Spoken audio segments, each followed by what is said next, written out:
তো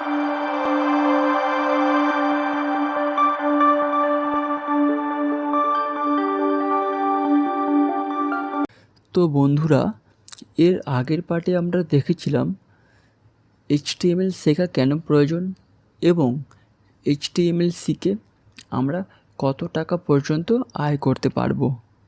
তো আজকের আমরা দেখব HTML ব্যবহার করে একটি ছোট্ট ওয়েবসাইট কিভাবে বানানো সম্ভব। সর্বপ্রথম আমাদের একটি টেক্সট এডিটর ডাউনলোড করতে হবে। এটি হলো এক ধরনের সফটওয়্যার যেখানে আমরা HTML এর মতো ভাষাগুলি লিখতে পারবো ও প্রয়োজন অনুসারে সেটাকে এডিটও করতে পারবো। এবং আরও একটা কথা বলে রাখি, এই যে আমরা HTML ভাষা লিখছি ও প্রয়োজন অনুসারে এডিট করছি, এটিকে বলা হয় কিন্তু কোডিং করা বা কোডিং করছি। তবে কিন্তু বর্তমানে অনেক টেক্সট এডিটর রয়েছে, যেমন notepad plus plus, Sublime text, visual studio code. তবে কিন্তু আমার মতে ভিজুয়াল স্টুডিও কোডটি সবথেকে ভালো, কারণ এর অনেক এক্সট্রা অ্যাডভান্টেজ রয়েছে। তাছাড়া যখন আমরা কোনো কোডিং করব, এর লেখাগুলি বিভিন্ন রং বেরঙে হয়, যা দেখতে খুব সুন্দর।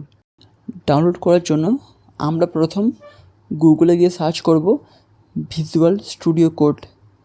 তারপর ঠিক প্রথমে যে ওয়েবসাইটটি আসবে ওখানে একবার ক্লিক করব। তারপর ডাউনলোড ফর উইন্ডোজ।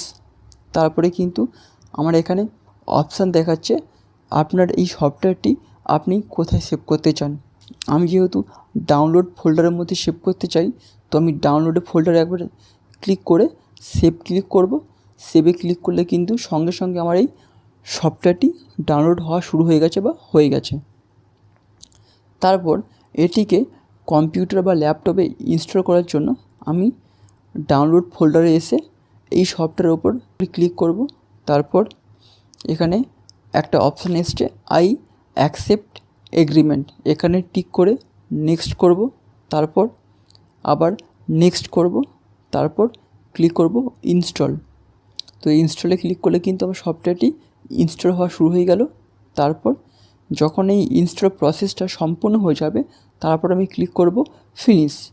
তো ফিনিশ করার পরে ঠিক এইরকম একটি ইন্টারফেস খুলে যাবে, যেখানে আমি চাইলে কিন্তু এখন কোডিং বা HTML লিখতে পারবো।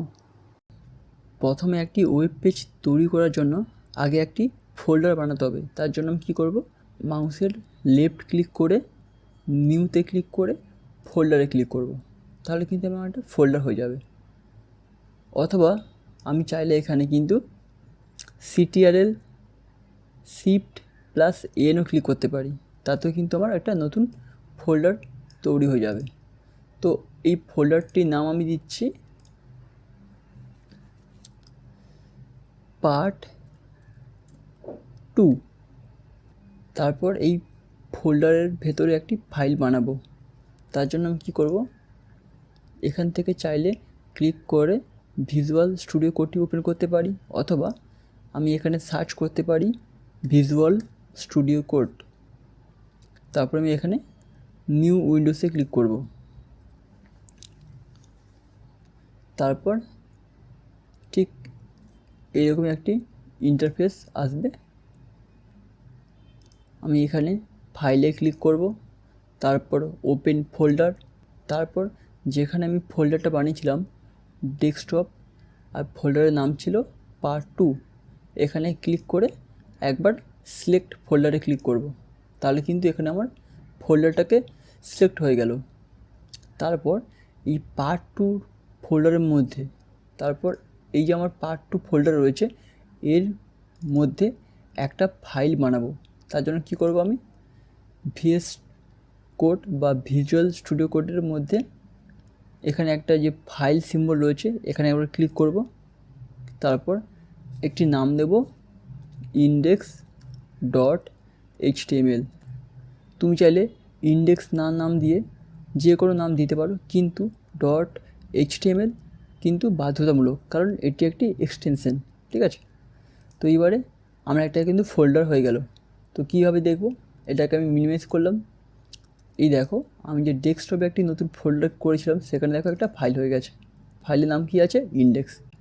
তো আমি এই ফাইলটাকে ওপেন করি, এখন পুরো পেজটা কিন্তু ব্ল্যাঙ্ক বা হোয়াইট।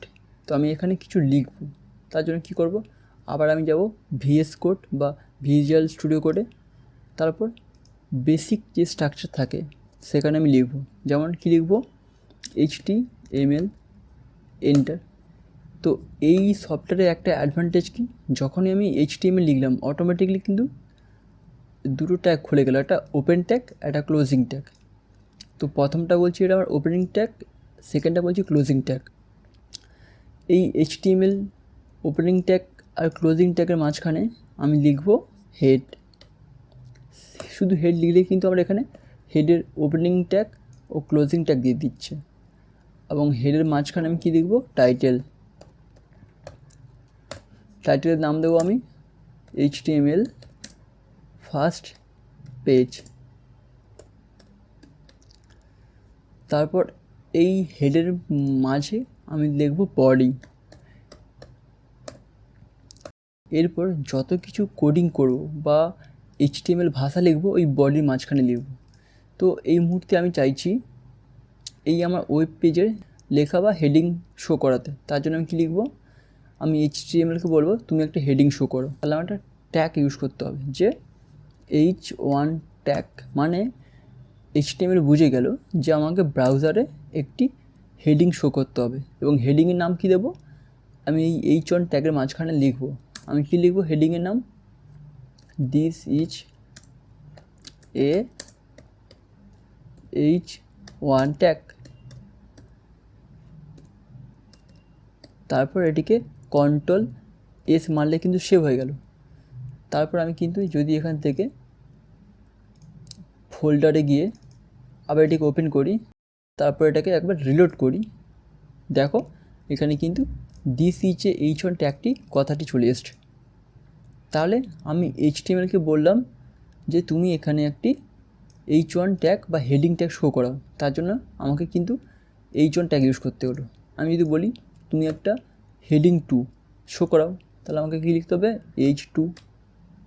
যেরকম আমাদের বাংলা ভাষা, এদের ঠিক কোডিংয়ের ভাষা, আমরা এরকম বাংলা ভাষায় কথা বলি, এরা ঠিক এরকম ট্যাগ, এই ট্যাগের কথা বলে, এটা একটা ট্যাগ, H1 একটা ট্যাগ, H2 একটা ট্যাগ, এটা ট্যাগের তো কথা বলে, ঠিক আছে। তো এই ট্যাগের মাধ্যমে আমি বলতে চাইছি তুমি এখানে একটি H2 বা হেডিং 2 শো করাও, তার নাম দেবে this is A H2, this is A H2 tag. তারপর এটিকে আমি সেভ করলে দেখো এখানে কিন্তু আমার H1 ও H2 ট্যাগ শো করে গেছে। ঠিক একরকমভাবে আমি আরও 4টে ট্যাগ লিখছি। H3, তার নাম দিলাম this is A H3 tag. Same to same আরও একটা ট্যাগ নিলাম, যার নাম দিলাম H4,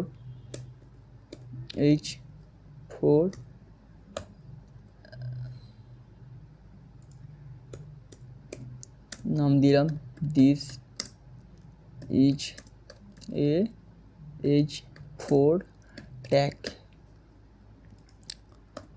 আর একটা ট্যাগ নিলাম H5,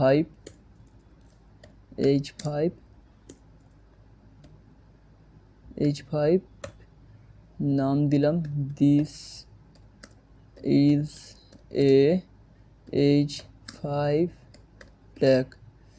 সেভ করলাম। তো এইভাবে আমি যদি 5টা ট্যাগ লিখে নাম সেভ করলাম, তারপর দেখো আমি যদি আবার ওই ফাইলটিকে খুলি, তাহলে কিন্তু আমার এখানে 5খানা ট্যাগ শো করছে। H1টি একটু বড়, তার তুলনায় H2 ছোট, তার তুলনায় H3 ছোট। তো এটি হলো আমার একটি ওয়েব পেজে যা কিছু শো করছে তার ব্যাকএন্ডে আমি কোডিং করেছি। তো যেরকম আমরা বাংলা ভাষায় কথা বলি, তেমন একটি ওয়েব পেজ করতে গেলে এইসব ভাষায় আমাকে লিখতে হয়, বলতে হয়, ঠিক আছে। তো আজকের ভিডিওতে কিন্তু আমরা দেখলাম H1 থেকে H5 ট্যাগ। পরবর্তী ভিডিওতে নতুন নতুন ট্যাগ জানবো এবং জানবো এই ট্যাগের মধ্যে অ্যাট্রিবিউট কী, এলিমেন্ট কী, কীভাবে কাজ করে, ঠিক আছে। তো আজকের এইটুকু, দেখা হবে পরবর্তী ভিডিওতে। ধন্যবাদ। তোমরা যদি চাও এই ফাইলের সমস্ত কোডগুলো, তাহলে ডেসক্রিপশনে থাকা লিঙ্কে ক্লিক করে ডাউনলোড করতে পারো।